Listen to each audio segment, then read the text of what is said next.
Hello students, आज मैं आपको ना तो कोई थ्योरेटिकल चीज़ बताने वाला हूँ कि कैसे 90 प्लस लेके आए, 95 प्लस लेके आए, और ना ही मैं ये कहने वाला हूँ कि बस पढ़ते रहो पढ़ते रहो। ये सारी की सारी क्या है, थ्योरेटिकल चीज़ें हैं कि ज़्यादा से ज़्यादा ये करो वो करो ये करो। टॉपर्स के आप इंटरव्यू देखते रहते हो कि भाई साहब इसने 95 प्लस कैसे लाया, कैसे 99 प्लस लेके आया।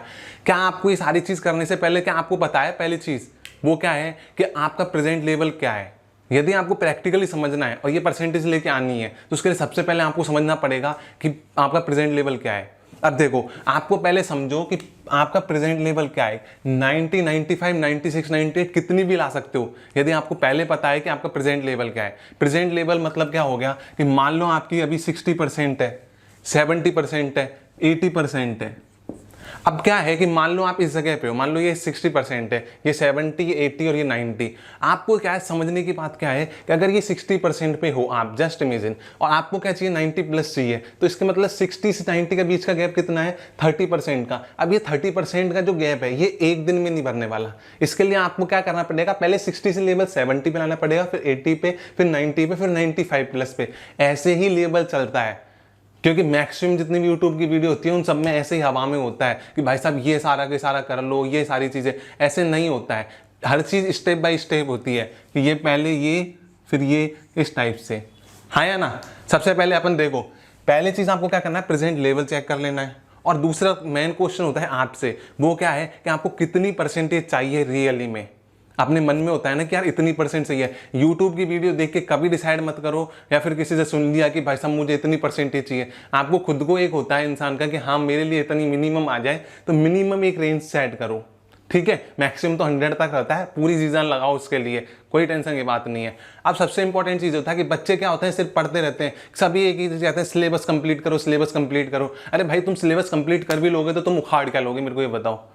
सिलेबस कंप्लीट करने के बाद में जब आप एंड में पहुंचोगे तब आप रिवीजन के लिए, तब आपको पता लगेगा आपको कुछ आता ही नहीं है। क्योंकि आपने जब 15 चैप्टर में पहुंचते हो तो आपको फर्स्ट चैप्टर का कुछ पता ही नहीं रहता। रियलिटी है नहीं ये। अब आपको क्या करना है, पढ़ने का एक सिस्टम सा तरीका है, ठीक है, सिस्टम है, सिंपल सा तरीका है। वो क्या है कि आपको सबसे पहले क्या करना है, अपना एक चैप्टर लिया, आप फिक्स कर लो। जैसे आपके मैथ के कितने 15 चैप्टर हैं, साइंस में कितने 16 चैप्टर हैं, तो आप फिक्स कर लो कि एक वीक में सिर्फ आप कितने चैप्टर करोगे, 2 चैप्टर करोगे। ठीक है, एक दिन में एक वीक के अंदर 2 चैप्टर करोगे तो आपके एक मंथ में मान लो 4 वीक हैं, तो कितने चैप्टर्स हो गए? हाँ है ना, 4 दूनी 8 चैप्टर, मतलब 2 महीने में लगभग में आपका सिलेबस कंप्लीट हो जाएगा। अब आप कहोगे कि सर ये तो ऐसे कैसे हो सकता है कि एक वीक में 2 चैप्टर हो जाए। है ना? अब देखो, आपकी मैथ का जो लास्ट चैप्टर है प्रोबेबिलिटी, वो कितने का है? छोटा सा चैप्टर है, 1 या 1.5 दिन का है मैक्सिमम। और ट्रिग्नोमेट्री है, ट्राइंगल्स हैं, ये सारे के सारे, और 12 चैप्टर, 13 चैप्टर, ये क्या बहुत लंबे लंबे चैप्टर्स हैं। तो आपको क्या करना है कि इनका टाइम कवर अप वहाँ पे हो जाएगा। मान लो आप 2 से 2.5 मंथ के बीच में क्या कर लेते हो, अपना सिलेबस अच्छे तरीके से कंप्लीट करते हो। करना कैसे है वो मैं आपको एक अच्छी तरीके से वीडियो के अंदर समझाऊंगा। ठीक है, अब देखो, आपको क्या करना है कि पढ़ना सिर्फ कितने 5 डेज है, 5 या 6 डेज। मतलब कि आप मान लो कि आपको करना कब है कि जैसे मान लो आप मंडे से पढ़ना चालू करा, ठीक है, मंडे से पढ़ना चालू करा था, Monday Tuesday Wednesday Thursday Friday, या तो फ्राइडे तक या फिर सैटरडे तक आप क्या करोगे, पढ़ाई करोगे। जब संडे आएगा आपका, जब संडे आएगा आपको उस टाइम पे कुछ भी नया नहीं पढ़ना है। संडे को आपको ये जो 6 दिन के अंदर जो भी पढ़ा है इस पूरे को रिवाइज करना है। मतलब इसमें जो इंपॉर्टेंट आपको क्या करना है, पेन पेंसिल या मार्कर लेके, क्या कि हाईलाइटर जो होता है उसको लेकर आपको हाईलाइट करते जाना है। सबसे इंपॉर्टेंट चीज़ है, अगर ये चीज़ कर ली तो आपकी 95 का 98% लाने से भी कोई नहीं रोक सकता। अब मैं 100% इसलिए नहीं कहता क्योंकि 100% लाने के लिए आपको बहुत सारे फैक्टर्स एप्लीकेबल होते हैं। ठीक है, अब देखो, आपने क्या करा, मंडे से पढ़ना स्टार्ट करा। ठीक है, मान लो 3 दिन के अंदर आपने एक चैप्टर को कंप्लीट कर दिया। ठीक है, मंडे ट्यूसडे वेडनेसडे 3 दिन में अपना पढ़ लिया। अब देखो, मंडे को जो पढ़ा आपने मंडे को पढ़ लिया। मान लो कोई टॉपिक है, मान लो साइंस का, आपने कुछ 2-3 टॉपिक आपने साइंस को मंडे को पढ़ लिया। अब क्या करा कि जब आप ट्यूसडे को पढ़ोगे तो ट्यूसडे को पढ़ने में ध्यान की बात यह है कि आप जब ट्यूसडे को पढ़ने बैठे हो तो पहले मंडे को जो भी पढ़ा है उसके अंदर आपने क्या करा, हाईलाइटर से हाईलाइट कर रखा है इंपॉर्टेंट। उस इंपॉर्टेंट को क्या करना है, हाईलाइट करा हुआ है उसको क्या करना है, रिवाइज करना है फटाफट 5 से 10 मिनट के अंदर। आपको अपना जो पिछला पढ़ा हुआ है उसको इस हिसाब से समरी करना है कि आप उसको कैसे 5 से 10 मिनट के अंदर समरी अप कर सकते हो डेली की डेली। यदि आप ये चीज़ नहीं कर पाओगे तो आपको फिर हायर परसेंट बनाने में बहुत प्रॉब्लम्स होंगी। ठीक है ना। तो उसके लिए सबसे पहले ये चीज़ समझ में आ गई।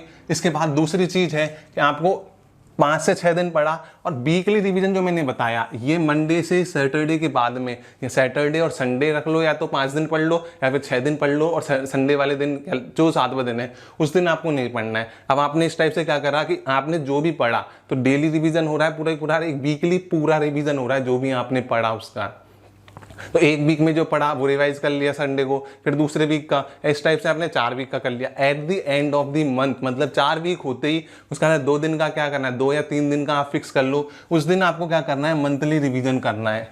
क्या करना है, मंथली रिवीजन करना है। अगर आपने ये मंथली रिवीजन कर दिया तो आपसे 2 से तीसरी बार नंबर, क्योंकि डेली रिवीजन तो अलग हो रहा है, उनका तो पता नहीं कितनी बार रिवीजन कर लोगे आप। वीकली रिवीजन और मंथली रिवीजन से आपका तीसरी बार आप पढ़ रहे हो। सिलेबस साइडिंग से पहले पढ़ लिया, ये हो गया और ये हो गया, मंथली रिवीजन हो गया।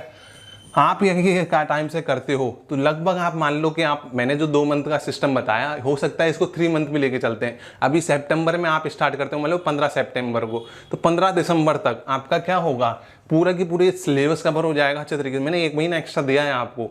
आपने क्या करा कि ये पूरा क्या हो गया, सिलेबस कंप्लीट हो गया आपका, प्लस 2-3 रिवीजन क्या पहले ही पूरे हो गए।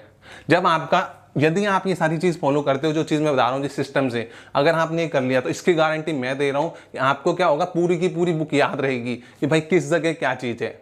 ठीक है। उसके बाद में क्या करना है आपको, प्रीवियस ईयर पेपर और टॉपर्स आंसर शीट। ये तो एक ऐसी चीज़ है जिसके बारे में तो कोई बात ही नहीं करता है। प्रीवियस ईयर के पेपर में तो फिर भी बात कर लेते हैं कि प्रीवियस ईयर का पेपर करो, ये करो, पेपर वहाँ से आएगा। सबसे इंपॉर्टेंट चीज़ है प्रीवियस ईयर का पेपर। सिलेबस कंप्लीट करने से और साइडिंग से आप वो पढ़ लोगे तो आपकी 80% के आसपास आराम से बन सकती है। ठीक है। प्रीवियस ईयर के पेपर साइडिंग से करोगे तो आप 80 से 90 की सीरीज में पहुंचोगे। कितने पे पहुंचोगे, 80 से 90 की सीरीज में। 90 से प्लस लेके जाना है आपको।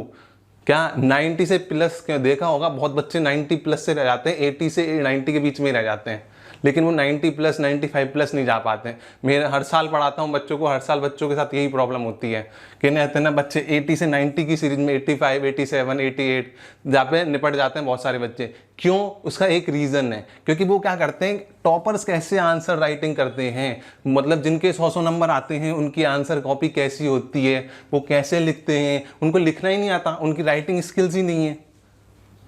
फिर तो आपकी कभी भी 90-95 प्लस सिर्फ हवा में बातें वाली चीज़ हो जाएगी, क्योंकि इसकी कोई बात नहीं करता, जबकि सबसे इंपॉर्टेंट चीज़ है। क्योंकि एक चीज़ तो क्लियर है कि अगर आपको राइटिंग स्किल्स नहीं आती है तो आपका प्रीवियस रिकॉर्ड में भी कभी 90 प्लस नहीं होगी। ठीक है। मैक्सिमम बच्चे 90-95 प्लस वाली वीडियोस ऐसे इसलिए देख रहे हैं क्योंकि उनकी इतनी ज़्यादा परसेंट गेन नहीं कर पाए। ठीक है। अगर आपको गेन करनी है तो उसके लिए आपको टॉपर्स के आंसर राइटिंग और प्रीवियस ईयर के पेपर, अब आपको ये मिलेंगे कहाँ पे, कहीं पे आपको सॉफ्ट कॉपी भी मिल जाएगी। लेकिन आपके जैसे ही आप दिसंबर में सिलेबस कंप्लीट करोगे तो सारवी गुरुकुल पे मैं सीरीज लेके आऊँगा प्रीवियस ईयर पेपर की और टॉपर्स की आंसर शीट को सॉल्व कराने की। ये सारी की सारी चीज़ें मैं सिखाऊंगा बिल्कुल शानदार तरीके से सारवी गुरुकुल पे। तो इसलिए इसको लाइक और सब्सक्राइब जरूर कर लेना चैनल को, जिससे आपको सारे नोटिफिकेशन मिलते रहें।